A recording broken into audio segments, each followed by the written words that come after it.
안녕하세요 여러분, 세상돌아보기입니다. 예, 오늘은 24년하고 3월 6일이고 수요일입니다. 제가 며칠 전에 화제의 영화 파묘를 봤습니다.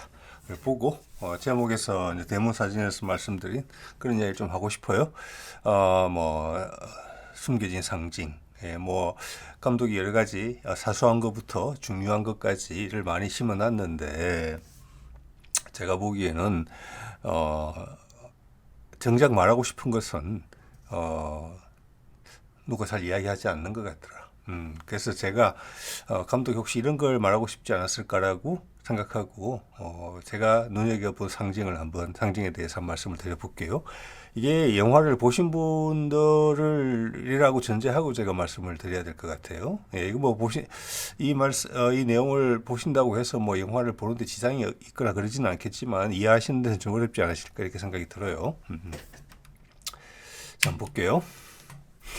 자, 이게 보면은 뭐, 이제 이 생각은 좀 있었는데, 관련해서 영화를 재밌게 봤기 때문에 살펴보니까 뭐, 그 차의 번호판이, 주인공들이 타는 번호판이, 이 0301이다. 3.1절, 081호다. 또 이게 3.1절 전에, 바로 전에 개봉을 했잖아요. 예, 그래서 뭐 815다, 광복이다. 그래서 저는 기억이 안 나고요. 관련된 사진이 있을 거라고 생각하고 인터넷 검색을 해봤는데 번호판 사진이 없더라고요. 예, 그래서 이거는 그런 이야기가 있다는 말씀을 전해드리면 될 것 같고, 그리고 그 무덤을 파헤칠 때 무덤 속에서 보면은 뱀이 나오는데 그게 머리가 이제 사람의 여자 머리를 한 이런 뱀이 나와요. 그게 뭐 일본의 어떤 상징물이다. 뭐 이런 이야기들, 이런 것들이 이제 감독이 숨겨놓은 것들이다. 예. 그래서 공부가 좀 필요한 부분들이 많다. 그래서 그 관련된 영상도 많이 있고 하긴 한 것 같아요. 자, 전체적으로 봤을 때 이 영화의 완성도는 어떻느냐? 제가 봤을 때는 뭔가 살짝 급하게 만들어진 느낌? 재밌게는 봤습니다, 진짜로. 몰입도 있게 봤습니다. 예. 완성도는 살짝 전반전까지는 상당히 스피디하고 좋았는데 후반부로 가서 조금 완성도가 조금 어설프다. 예, 좀 자기적인 느낌이 좀 있다. 그런 생각이 좀 들었어요. 그래서 비슷한 장르라고 볼 수 있는 막 곡성 같은, 그런 막 짜임새 정도는 아니에요. 근데 전반적으로 편집이 상당히 잘 된 것 같고, 또 순간순간의 그 장면, 특히 굿하는 장면이나, 편집이, 그리고 관련된 내용 자체가, 그 영화가 제공하는 프레임이 우리 그런 살짝 부족한 완성도를 충분히 압도하고 남을 정도로 강력했습니다. 그래서 저도 되게 집중해서 봤고요. 예. 자, 이 영화의 전체적인 상징은 무엇이냐? 모든 영화는 추구하는 바가 있을 거 아니겠습니까? 당연히 대중문화이니까 기본적으로는 장사가 잘 됐으면 좋겠다는 게 당연히 있고, 예. 뭐, 그게 여러분이나 저도 마찬가지죠. 잘 먹고 잘 살았으면 좋겠다는 꿈은 다 있죠. 밥을 굶어서는 안 되겠다는 생각을 하는 거죠. 예, 예, 예. 그렇지만 그런 본능에 기반을 했다고 해서 내가 뜻 있는 삶을 사는 것을 포기했다 이런 건 전혀 또 아니잖아요. 그죠? 본능은 본능이고 우리는 인간이기 때문에 그 동물의 기본적인 거 더하기 플러스 알파가 있는 거지. 본능 없이 알파만 있는 건 아니죠. 자, 그래서 이 대중문화인의 시위다. 저는 그렇게 봤어요. 예. 자, 그러면 문득문득 떠오른 대로 그냥 급하게 정리를 해봤습니다. 볼게요. 이게 오늘자인가? 어제잖아요. 예. 어제자, 좀 이제 관객 순인데 1등이 이제 파묘고 640만 정도가 봤더라고요. 여기 최근에 또 이슈가 됐던 거 건국전쟁 다큐멘터리 이승만 관련된 내용이 110만이에요. 그래서 이거는 2월 1일 날 개봉했고 건국전쟁은 파묘는 2월 22일 날 개봉했으니까 이거는 뭐 차이는 뚜렷이 난다고 봅니다. 예. 그래서 지금 파묘 같은 경우는 뭐 1,000만을 넘느냐 뭐 이런 이야기가 나올 정도로 일단은 성공적이다 이렇게 돼 있는데, 여기서 하나 말씀드리고 싶은 것은 건국전쟁이 파묘에 의해서 성적이 안 좋아지게 됐다 이런 이야기를 건국전쟁의 감독이 하면서 좌파 영화다 파묘가 이렇게 이야기를 했어요. 그러면 건국전쟁은 우파 영화라는 뜻인데, 저는 제 채널 보시는 분들 아시겠지만 저는 좌파나 우파라는 것은 되게 오래된 개념이고 우리가 일상적으로 쓸 단어는 절대 아니다.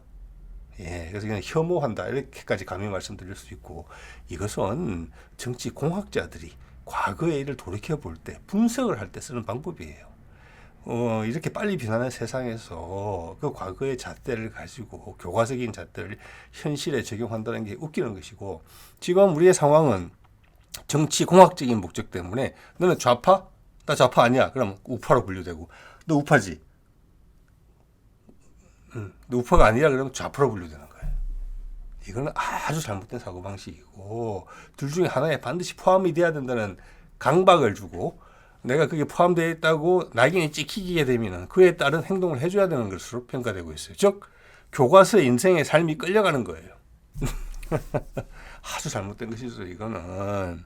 자 그러면 그의 말대로 봤을 때 이게 좌파 우파의 전쟁이라고 그러면 좌파가 600만이고 좌파 대 우파의 비율이 6대 1입니까 세상에서? 그거 절대 아니죠. 이런 말이 안 되는 소리를 한다는 것은 무언가가 되게 강박을 느끼고 있다. 그들이. 예, 이런 정치 공학자들이 계산을 할 때 쓰는 방언을 갖다가 대중문화의 어떤 보면 종합예술이 영화의 성적에다 결부시킨다는 것은 누군가가 되게 뭔가 초조하다 이렇게밖에 해석이 안 돼요. 이것을 굳이 해설을 해보자면은 이래요. 이 생각을 들면서 하는 게 이게 태극기 휘날림이 벌써 2004년에 나왔더라고요. 자, 이게 형제고 보신 분들 많을 겁니다. 형제고 의용군으로 길거리에서 잡혀갔어요. 아마 대구역 앞에서인가 아마 잡혀가죠. 그런데 여러분 한번 생각해 봅시다. 우리가 좌파나 우파라는 것을 이야기를 할 때 이들이 아무것도 모르잖아요. 예, 하나는 중학생이고 하나는 고등학생이고 뭐 그랬던지도 몰라요. 둘 다 고등학생이었던지. 이거를 우리 국방군이 잡아가면 학도 의용군이 되는 것이고 인민군한테 잡혀가면 인민군이 되는 거예요. 그 사람들은 바뀌지 않아요.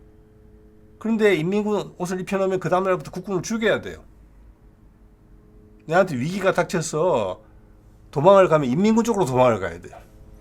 그 반대의 경우 국군에 잡혀가서 학도 의용군이 되면은 그 다음부터는 인민군을 죽여야 돼요. 그리고 나한테 적에게 쫓기게 되면 나는 국방군 쪽으로 도망을 가야 돼요. 똑같은 사람인데도 전혀 다른 선택을 하게 돼요. 맞죠? 그래가지고 영영 생이별을 할 수도 있어요. 분단이 되거나 그러면 이게 좌파 우파 같은 개념이에요. 예. 누구한테 한번 투표했다? 저쪽에 사는 그런 얘기가 솔깃해서 뭐 내가 좀 도움을 줬다? 그럼 어느 좌파네? 넌 우파네? 이런 식으로 해서 스스로한테 또 옆에서 많은 사람들이 압박을 넣죠. 언론이라는 게 그런 걸 하는 거니까. 그래서 정치인들이 자기에 유리한 거죠. 왜냐? 좌파 우파로 가려면 항상 박빙의 승부를 만들 수 있어요. 예, 여러분 그렇지 않잖아요. 그죠? 그거는 장난치는 거예요. 그래서 언론이나 이런 말에서 새로운 단어를 찾아야 돼요. 좌우파로 가르는 것은 뭐 좌파, 우파, 중도파 이렇게 가르죠. 거기다 한 팔을 더 가르면 의미가 아무것도 없어지겠죠. 그죠? 그러니까 세 개 정도로 다 가른다는 거예요. 여러분 우리가 그 세 개 중에 하나 속합니까? 하나에 속한다 하더라도 인생을 살면서 바뀌지 않겠습니까? 그죠? 근데 나는 한번 낙인이 찍히면 그렇게 행동할 것을 요구받고 계속 압박을 받아서 스스로가 최면이 걸려요. 바깥에서 걸린 최면에 때문에 최면이 한번 걸리면 어떤 상황에 대해서 그게 지시를 받아요. 이렇게. 그것은 우리 하늘이 우리한테 생명을 준 인간으로서 생명을 주는 그 가치가 아니죠. 그런 점에 대해서 한번 말씀을 드리고 싶었고요. 이게 대중문화인들의 시위다, 반란이다. 이걸 넘어서 지금은 일어서야 될 때다. 대중문화인이라는 게 뭡니까? 대중의 관심을 기반으로 하고 있어요. 그렇죠? 이 600만이 봤잖아요. 즉 그 말은 대중문화인들에게 공감을 한다는 거예요. 세상이. 그게 꼭 뭐 너 좌파 우파 이런 거 안 들먹이고도 사람들의 의향을 움직이게 할 수 있어요. 그게 예술의 힘인 거죠. 수준이 높은 거죠. 정치보다 훨씬 수준이 높죠. 예. 자, 그래서 제가 때가 됐다 일어서자 이런 느낌을 받는다고 하는 게 왜냐하면 이걸로 설명드리면 될 것 같아요. 이거 제가 지난번에 다른 거죠. Love Wins All 아이유의 그 뮤직비디오 나왔을 때 저기 죽은 자들의 옷이 쌓여서 탑을 이루고 있고 저것은 2017년에 나왔던 BTS의 봄날에 나왔던 그 상징을 그대로 차용한 거예요. 예, 여기는 세월호의 희생자들의 그거잖아요. 그들을 기억하는 방식이죠. 예, 그게 상징으로서 그들을 잊지 않는다는 게 뭡니까? 다음에는 이런 일이 발생할 수 있지 않게 너희들을 보면서 타산지석으로 삼아서 너희들의 희생을 내 마음속에 고이고이 간직해서 이런 일이 안 생기도록 하겠다. 그것이 내가 너희들을 기억하는 목적이죠. 맞죠? 그렇게 세상은 발전하는 거니까. 자, 그걸 아이유가 그대로 차용했고, 저 때는 이제 배우 이성균이 언론에 이래저래 조리돌림 당하면서 극단적인 선택을 하던 그 시기랑 맞물려 있었기 때문에 그거랑 엮여 있다. 그리고 또 BTS 멤버 중에 하나가 군대 가기 전에 이게도 참여를 했기 때문에 그런 메시지성이 상당히 강하다. 그리고 아이유의 전적을 봤을 때, 그의 활동 경력을 봤을 때 충분히 그럴 만한 소질을 가지고 있다. 세상에 던지는 메시지다. 아주 강력하다, 이거는. 자, 이것이 계속 이어지고 있다. 이번 파묘를 통해서. 지금 그렇게 본다는 겁니다. 예, 예. 자, 아이유 이야기를 좀 더 해보면은, 아이유가 최근에, 이건 앞에 것만큼 인기는 없었지만 몇 주 됐습니다. 홀씨라는 걸 만들었어요. 영화가 아니라 노래를. 이 뮤직비디오 중에 한 장면이에요. 예, 이게 뭐냐면은, 주위에 모여있던 아이들이 홀씨가 돼서 하늘로 떠올라가는 거예요. 이렇게. 또 아이유가 밀고 가던 그 쇼핑 카트에 있던 것들이 쓰러지면서 홀씨로 변해서 하늘로 날아가는 거예요. 그것을 아이유가 북돋우는 거예요. 여기저기 갇혀있던 세상을 무서워하는 아이들을 한 군데 모아놓고 또는 사람들을 모아놓고 그들에게 자유를 주는 장면이에요. 자, 이거 자체로 봤으면 많은 사람들이 이게 의미가 뭔지를 아마 잘 모르고 있는 것 같아요. 제가 봤으면. 그런데 이거는 아이유의 이전 뮤직비디오인 러브 윈즈 올해 나왔던 그 옷으로 만든, 죽은 자의 옷으로 만든 탑, 그거하고 연결이 되어 있는 겁니다, 이게. 예. 그들이 홀씨로 화해서 탑을 떠나서 새로운 불씨가 돼서 날아가라는 뜻이라고 저는 해석을 해요. 그래서 완성이 된 거예요. 그래서 아이유가 여기서 메시지를 종결 짓는 거예요. 이 타이밍에 날아올라라. 나는 그것을 북돋우는 존재가 되겠다. 나의 존재로서, 나의 음악으로서, 내가 하는 행동으로서. 정치적인 발언 1도 안 하지만. 그래서 지금 여기서는 뭐냐, 세상의 변혁에 내가 불씨가 되겠다. 스스로가 이런 이야기를 하는 거예요, 지금. 예. 그리고 이 홀씨의 뮤직비디오의 첫 장면도 그 장소가 어떤 외국 리뷰어가 하는 걸 제가 봤는데 저는 동감이 갔습니다. 그 예전에 그 제이홉이 치킨 누들숲 그거 찍었던 장소랑 같더라고요. 그러니까 여기도 역시 BTS 팀이랑 같이 들어와 있어요. 그래서 스토리가 이어진다고 보는 겁니다. 자, 여기서 아이유의 역할은 이번 영화 파묘에서 무당으로 나왔던 화림의 역할과 지금 비슷하다. 자, 그래서 이번 파묘도 이제는 영화 쪽에서 한 번 더 받았지 않느냐. 얼마 전에 있었던 그 서울의 봄에 이어서, 예, 이런 게 지금 몰린다. 2023년에서 2024년으로 넘어가는 그 과정에, 그래서 이것은 어떤 타이밍으로 이어지고 있다. 물론 제가 여러분 아시다시피 국방 논평과 정치 논평을 다루면서 지금 국제 정세가 급물살을 탈 수 있다. 이런 이야기를 계속 하고 있습니다. 금년 봄에. 또 선거도 있고. 그런 것들한테 정점으로 클라이맥스로 몰고 가는 느낌이 있다. 대중문화인들이 그렇게 행동하고 있다. 그걸로 우리 국민의 한 부분이고 우리 전체를 대변한다고 생각하기 때문에 그런다. 많은 여기 우리 구독하시는 많은 분들이 느끼시는 어떤 조바심 때문에 그랬을 수도 있겠지요. 자, 그럼 상징으로 이야기를 해볼게요. 제가 보기에 이 감독이 말하고 잘 틀릴 수 있습니다. 가장 핵심적인 것은 거기 보면 이제 친일 후손들이 나와서 이야기를 시작하는데 어떤 조그만 상징들을 볼 게 아니라 제가 봤을 때 감독이 말하고 싶은 것은 큰 얼개 우리 사회의 구도에 대해서 이야기를 하고 있어요. 예, 우리나라가 어떤 식으로 지배 구조가 형성되어 있는지, 거기에 친일파들이 어떤 역할을 하고 있는지, 요거를 보여주고 있어요. 묘를 가지고. 그리고 더 중요한 것은 뭐냐, 그런 구도가 지금도 엄연히 살아있다. 오늘도. 그렇게 환기를 시켜드리면 여러분 그렇게 느끼실 거예요. 그죠? 살아있다. 친일 권력이 아직도 시퍼렇게 살아있다. 그게 현실이다. 그러니까 그 영화는 영화가 아니라 우리의 현실을 상징화해서 시켜봅시다. 볼게요.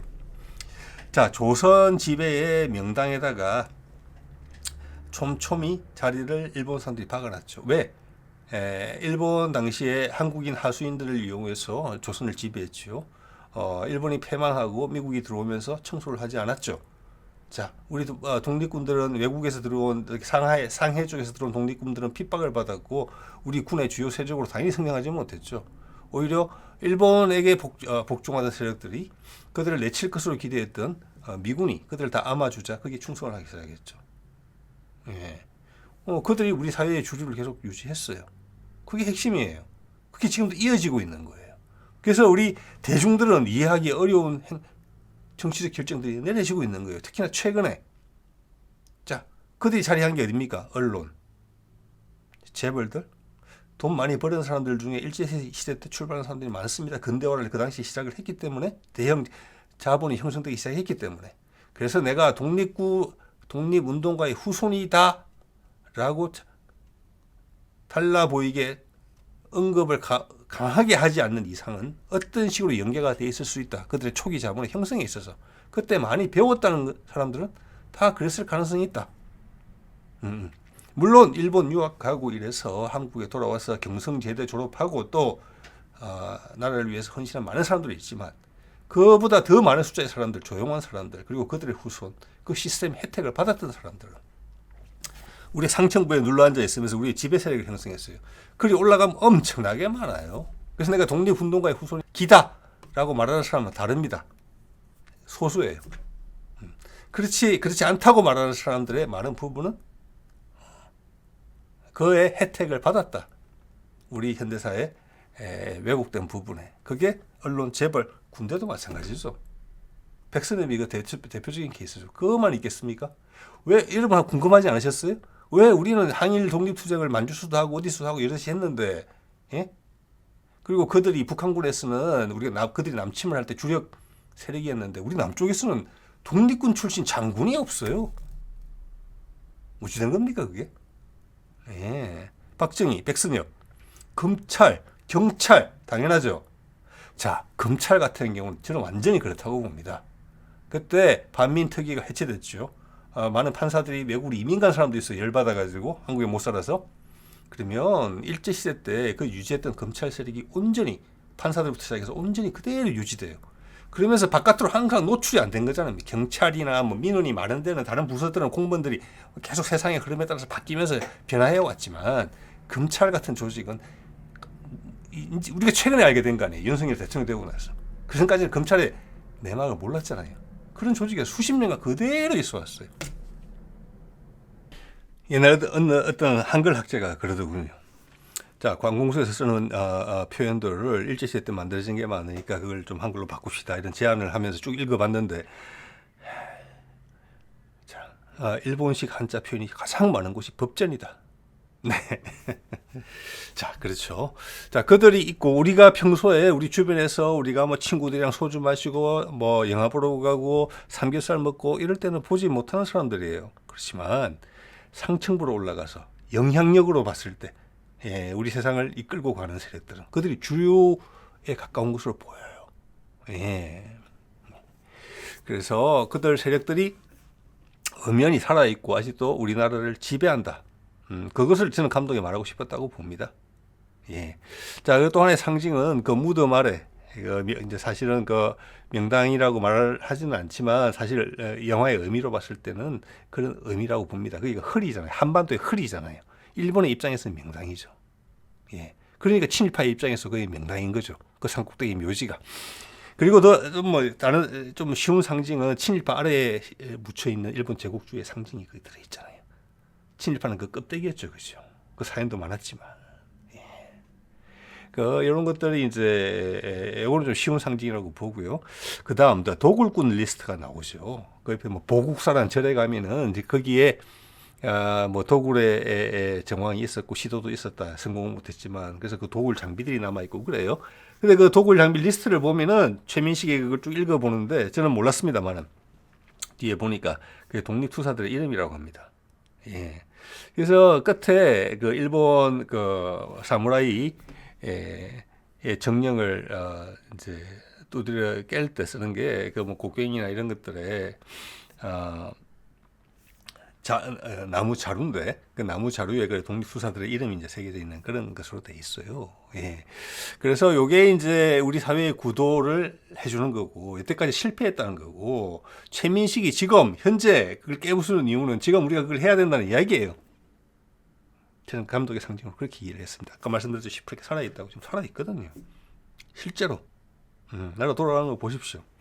이때도 많은 시도가 있었지만 여태까지도 친일파 하수인들 일본이 우리를 내세웠고 친일파를 내세웠고 친일파 밑에는 거기에다가 부역하는 우리의 조선 사람인 한국 사람이 있었어요. 그들의 방해 때문에 접근하지 못했다. 도굴꾼들은 다 실패했죠. 자, 그 중에서 일부는 북한으로 넘어간 사람들도 있다. 자, 그게 이중 상징으로 돼 있어요. 그러니까 강원도 고성으로 돼 있고 태백산맥 한가운데죠. 한국의 허리, 한반도의 허리라고 돼 있는데 거기는 북한하고도 가까운 데예요. 예. 그 상징은 무엇이냐? 남북을 절묘하게 끊는 자리에 있었다는 거예요. 그래서 감독이 이런 상징을 쓴 겁니다. 그 묘자리에서 보면 이래요. 북한이 보이네. 유해진이 이래요. 처음에 그 묘자리에 가서. 그게 그 상징입니다. 그래서 도굴에 실패한 일부는 북으로 간다. 즉 우리의 분단에 직간접적으로 일본이 개입되어 있다. 이런 이야기를 한 거예요.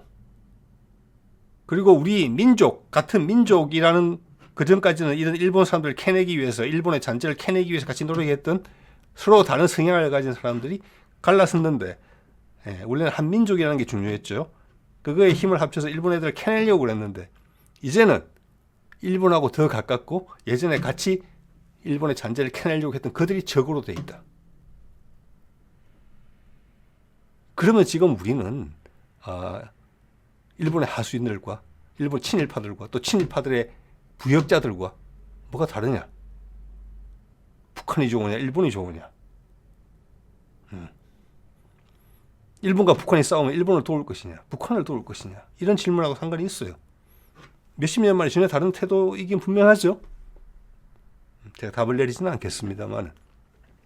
자, 이런 것들이 저는 핵심적으로 감독이 하고 싶었던 이야기가 아닌가. 즉, 감독은 제안하는 거죠. 몽둥이로 때려잡아야 된다.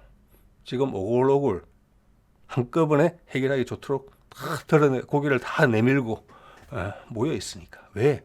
그들도 구석으로 몰렸기 때문에 더 이상 도망갈 데가 없기 때문에 윤 정권의 탄생과 더불어서 마지막 힘을 써보는 겁니다. 그건 세상의 흐름이거든요.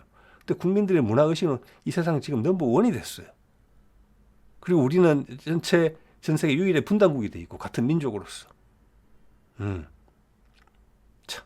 그러기에 큰 흐름에 구석에 몰려 있기 때문에 마지막 발호를 한다 그러죠. 그런 상황에서 망치질 한번 해야 된다. 몽둥이질 한번 해야 된다. 감독이 저는 이런 이야기 했다고 봅니다. 예. 자, 볼게요. 그 친일파들의 잔재가 어떻느냐. 저는 나름 여기저기 왔다 갔다 하면서 살았기 때문에 이렇게 가끔 접할 수가 있었습니다. 제가 오늘 말씀드리는 내용은 제 경험에서 나오는 부분이 많이 있습니다. 그래서 여러분한테 좀 실감될 수 있게 말씀을 드려보자면 이런 거예요. 자, 2017년에 개봉한 1987년이라는 영화가 있습니다. 보신 분도 계실 겁니다. 이거는 이한열의 그때 연대생이었죠. 그 당시 연대 1학년인가 2학년인가 1987년에 치료탄에 맞고 죽습니다. 그래서 1987년 그 호훈 철폐, 결국 호훈이 철폐됐죠. 그래서 호훈이라는 게 헌법을 지킨다. 그 당시 헌법을 지킨다. 전두환의 주장이었어요. 그 당시에 헌법은 뭐냐? 그 당시에 박정희 때 헌법이었어요. 대의원을 통해서 대통령을 뽑는 거. 국민투표가 아니고. 그래서 호헌철폐라는 게 구호였고 국민이 직접 투표를 뽑게 됐죠. 네, 그거의 성과가 나왔고 이한열은 그게 기여했던 사람인데 강동원이 이한열의 역할을 했는데 나오는 비중이 높아요.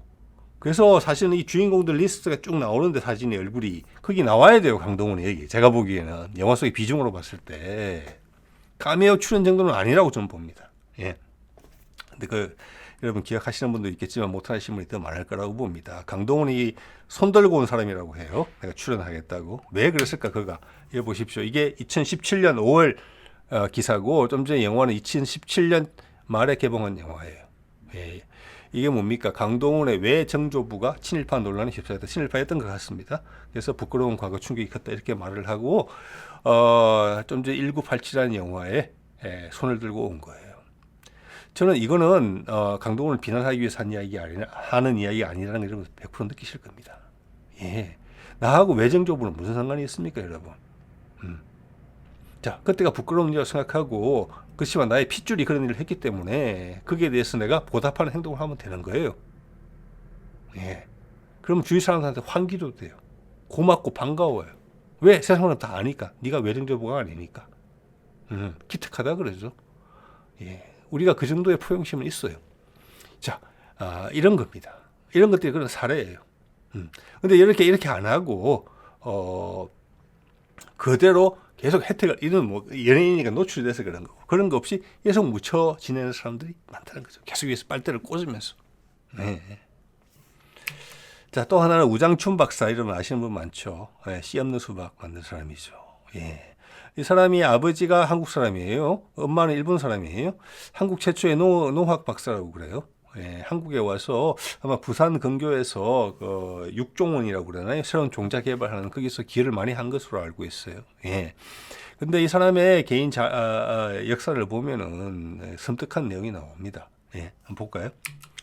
자, 이거는 주 히로시마 총영사관에서 작성한 글이에요. 2009년에. 여기 보면은 불행한 한일 역사 속에서 한일 역사를 불행했다 이렇게 표현하는 건 저는 적절치 않다고 봅니다. 예. 그렇죠. 이건 일본 사람들이 우리한테 이야기할 때 불행하다고 이야기하는 거예요.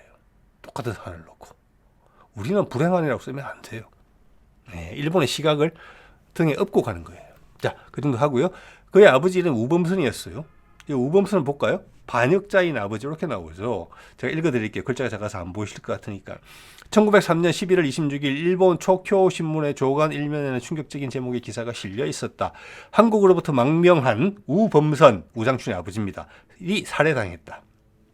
당시의 스타일로는 파격적이었던 이 기사는 한국에서 온 고영건, 노윤명 두 명의 한국인이 쿠레신의 자택에 사는 우범선을 초대해서 망치와 단도로 살해한 사건에 대해서 보도한다.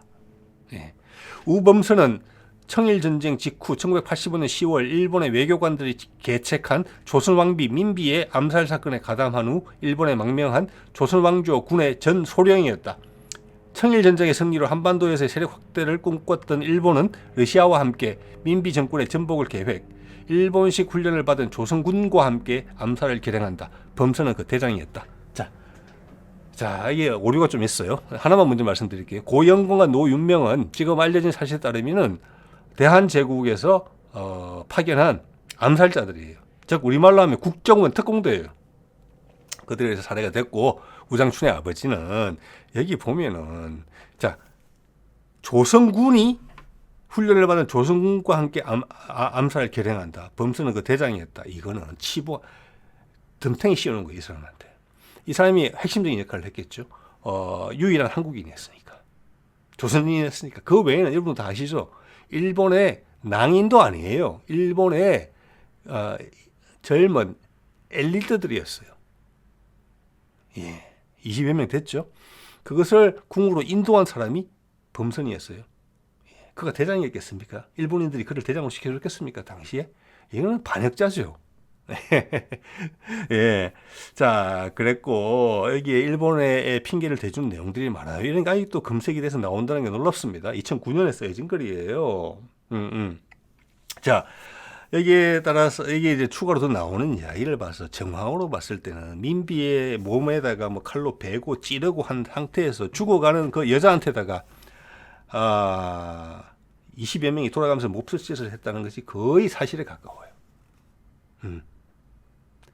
그걸 불행한 한일 역사라고 이야기하면 되는 겁니까? 일본은 그렇게 이야기할 수 있어요. 어쨌거나 우장춘의 아버지 우범선 이런 사람이 했었어요. 네. 자, 그래도 우장춘이 나이가 좀 들었을 때 아버지 일을 몰랐습니다. 한국에서 온 누군가가 유학생이었다고 제가 기억을 합니다. 우장춘에게 그 사실을 알려줬다고 그래요. 그래서 우장춘이 이 사실에 대해서 평생 미안하게 생각했다고 합니다. 뭐 제가 직접 들은 말은 아니지만 그리고 또 그런 이유 때문에 한국으로 와서, 부인도 일본 사람이에요. 우장춘은 우범선의 부인도 일본 사람이에요. 우장춘의 엄마도 일본 사람이고 부인도 일본 사람이에요.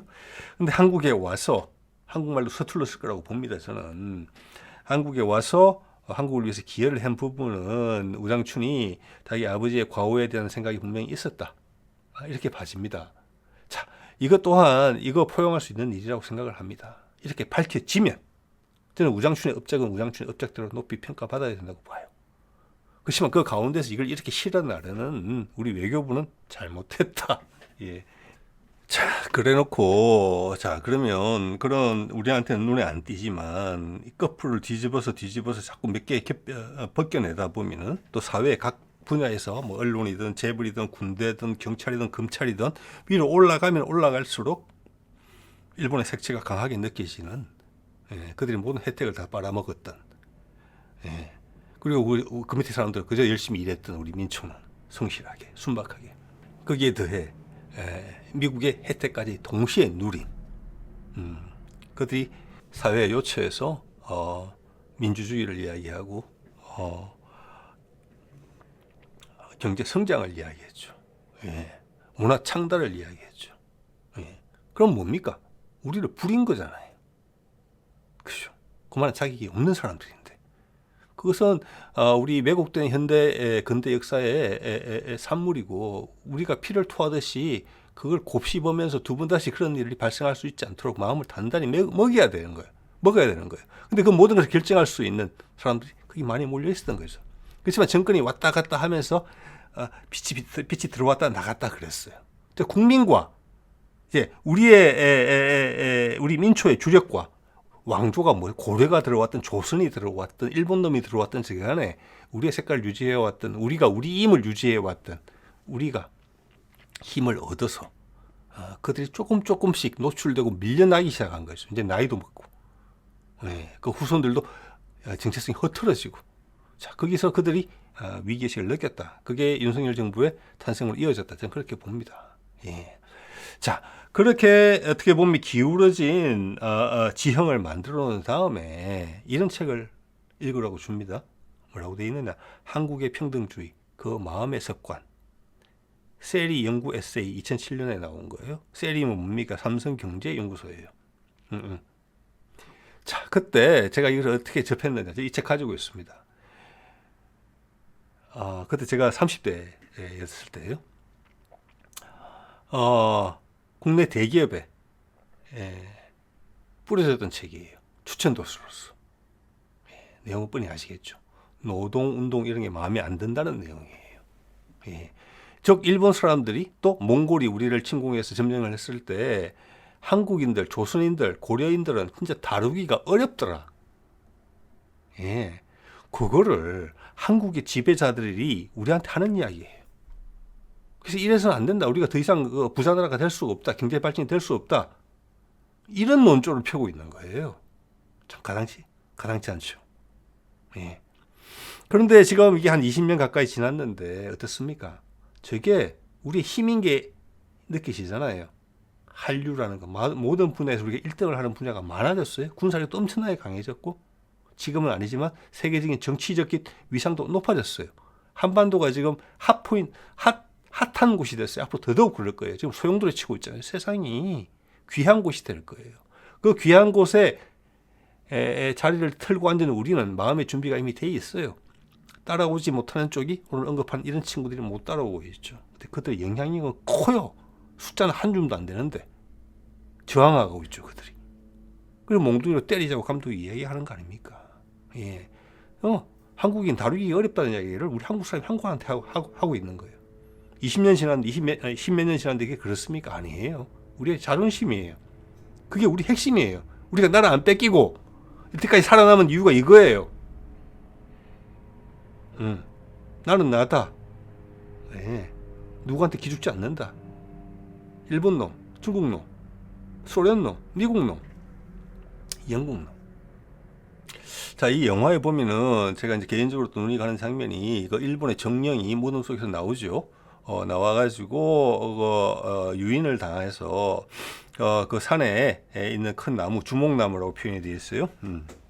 여기로 오게 되면서 여기하고 맞서는 장면이 나와요. 이 주목하고. 그래서 이 주목은 뭐냐? 이 묘가 쓰여져 있는 산의 산신령이에요. 그게 나무로 상징이 돼요.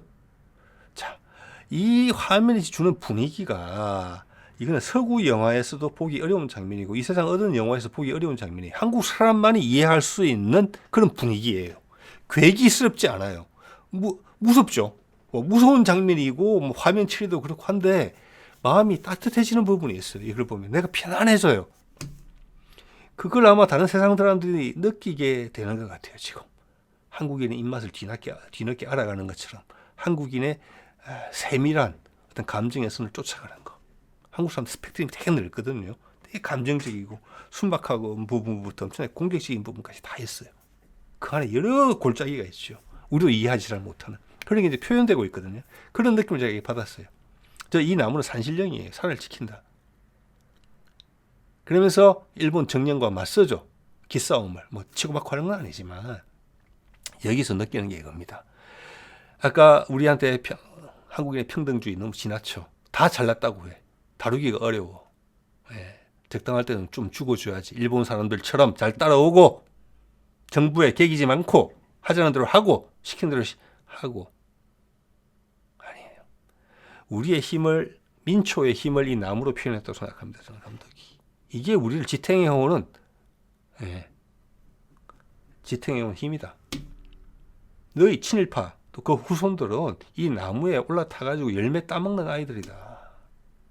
바람 불면 떨어질까봐 흔들흔들 하지. 예. 자, 저는 그 말씀 드리고 싶어요. 얼마 전에 푸틴이 이런 표현을 썼어요. 미국과 서방은 나무 위에 올라간 다음에 자기가 앉은 나뭇가지를 갖다가 톱으로 자르고 있다. 하는 행동이. 지금 친일파들이 하는 행동이 그렇습니다. 나뭇가지에 올라타고 앉아서 그 나뭇가지를 자르고 있어요. 스스로. 자, 우리를 이 자리 이 위치에까지 올라오게 만든 거는 그들이 아니고 땅에 뿌리 깊게 박고 버텨왔던 이 나무고 우리들이에요. 여러분과 나. 네. 자, 저는 이 나무를 보면서 어떤 생각을 하느냐면은 우리 천지인 이런 표현이 있죠. 이거에서 나무의 존재를 한번 생각해 보세요. 하늘이 있죠. 땅이 있죠. 그 둘이 하늘은 뜻을 주고 땅은 재료를 제공해서 사람이 만들어지죠. 그게 나무랑 똑같아요. 예. 하늘에서 태양 에너지가 오죠. 예. 그 태양 에너지만 준다고 해서 나무가 자랄 수 있습니까? 땅이 있어야 되는 거죠. 땅에 뿌리를 내리고 하늘을 지향하면서 올라가죠. 그게 인간이에요. 인간이고 곧 나무예요. 예. 여러분이나 저나 그리고 우리의 후손들이나 형제들이나 이 땅에 사는 모든 사람들은 스스로를 나무라고 생각해요. 예. 그렇지만 이렇게 큰 고목이 돼서 훌륭한 사람이 되는 경우는 드물어요. 그렇지만 우리 모두는 나무의 씨앗에서 나왔고 하늘을 지향하면서 올라가요. 하늘의 뜻을 쫓으면서. 그리고 나도 저 거대한 나무가 돼야 되겠다는 꿈을 안고 하늘을 향해서 달려가는 거예요. 그래서 그게 그 민초의 힘은 뭐냐? 하늘로 올라가는 뜻이고 하늘의 뜻을 쫓는 거예요. 그래서 한을이잖아요. 크다란 을. 하늘의 뜻, 큰 뜻이란 뜻이잖아요. 한을. 민족의 을 할 때 그거. 그래서 우리는 이미 다 알고 있어요. 우리한테 뭔가 주입 안 시켜도 돼요. 근데 좌판이, 우판이, 중도판이 이런 얘기 할 필요 없어요. 우리는 인간으로서 짧은 기간 이 세상을 살면서 하늘의 뜻을 따르고 주의 자연과 주의 인간들과 서로 도움을 주고받으면서 사는 모든 방법에 대해서는 우리는 이미 문화적 DNA가 충분히 익숙해져 있어요. 그것을 왜곡하고 이용하려는 자들은 그 나뭇가지에 매달린 그들이에요. 자, 그래서 우리는 나무의 천성을 갖고 태어났기 때문에 모두 다 큰 나무가 되지는 못하지만 그 나무로서 올라가려고 노력하는 게 있어요. 그걸 추구하려는 그 방향이. 자, 이런 것을 한 번 더 우리는 느끼게 해줘요. 우리 모두는 한 그루의 나무죠. 자, 그래서 오른쪽에 보시는 사진은 이제 세상 돌아보기 채널의 상징으로 쓰는 사진입니다. 이 사진 제가 찍은 사진이거든요. 그것도 나무예요. 예. 이 나무는 하늘을 지향하죠. 예. 그래서 우리는 모두는 시도하지만 다 이룰 수는 없는 저 큰 나무가 되는 거. 산불도 있을 수도 있고 태풍이 왔을 수도 있고 가뭄이 왔을 수도 있고 홍수가 났을 수도 있어요. 그렇지만 버텨내고 저 올라가서 뜻을 이루는 거. 그래서 신령스럽다고 생각하는 거죠. 그리고 우리도 저렇게 되고 싶은 거죠. 예. 자, 오늘 지금 말씀드리는 거 뭐 다른 여러 방식으로 설명하실 수도 있으실 거라고 생각합니다. 그런데 제 방식으로 해석을 한 거고요. 제가 이 나무를 사진을 찍고 이 사진을 제 채널의 상징으로 삼아야 되겠다 이런 생각이 자연스럽게 들었던 것도 오늘 말씀드린 그런 이야기와 상관이 있다고 봅니다. 자, 이 사진을 이 나무는 어디 있는 나무인고 하니 저 위에 보면은 괴산 청안면에 가면 청안 초등학교라고 있어요. 거기 보면은 은행나무가 있어요. 큰 게 학교 교정에. 그래서 나는 이 큰 나무가 학교 교정에 있다는 게 너무나 상징적이고 좋았거든요. 나무도 너무 멋있게 생겼고. 그래서 이걸 찍었고 그 사진이 지금도 여러분을 맨날 보고 있다 이렇게 생각이 듭니다. 그리고 가까운 곳에 보면은 청안 파출소라고 있는데 거기도 한 8, 900년 된 느티나무하고 회화나무가 있어요. 두 그루가. 그것도 볼만하더라고요. 저는 이렇게 지도에다가 그 좋은 나무들 소식 접하면 표시해놨다가 오토바이 여행 갈 때 종종 들러보곤 합니다. 상당히 괜찮아요. 똑같은 나무가 한 그루도 없더라고요.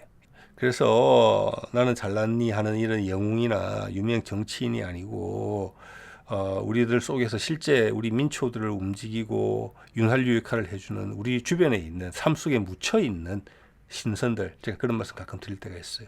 그런 사람들을 만나는 느낌이에요. 이런 나무들을 보면. 자, 오늘 이 정도 말씀드리겠습니다. 네.